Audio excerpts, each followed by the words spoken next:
ভিতর তো এতটি করে ইয়া বাড়িছে ক্রিশ্চিয়ান মা গো মা গেলা সেক্টরের ভিতরে 43 হদ তারে ঝুলিয়ে রাখছে 13 হদ আমার মা তাই খেলে না ভাই ভাই ওইটি হাইলেন কই ভাই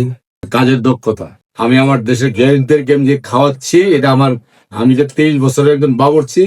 সেই কাজের দক্ষতা। এই দেশের মানুষের দোয়া আমি এই পর্যন্ত আগে আসছি। ভাই আমরা যদি খুঁজতে দিলে আমার এমন জায়গায় মাইছে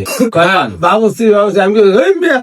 বেড়া বেঁচে গিয়ে না হলে 8-10টা রেস্টুরেন্ট কি আমি বাবুর্চি, ভাই যে আপনার মনের কথা হইলে আমার দেশে আমি এখনই বাবুর্চিও। আয়া না খাইলে বুঝিয়ে বলা যাবে না আয়া যদি না খান আপনি যদি না খান তাহলে বুঝবেন না যে আসলে কি আমি তো মনে কইলাম এইসব খাইতে গিয়ে আমার জীবন আমি এরকম খাম খাই না যেটা খাইলাম আমি শুনি ভাই বলি ঢাকা শহর 30 বছর ধরে থাই অনেক রেস্টুরেন্টে ঢুকছি কিন্তু এটার মতো আমি দেখি না আমার লাইফ আরেকটাও খাইছি 2টা খাইছি আপনি লাস্টে 2টা আপনি লাস্টে এটা দেখছেন আরেকটাও আছেন ভিতর তো এতটি করে ইয়া বাড়িছে ক্রিশ্চিয়ান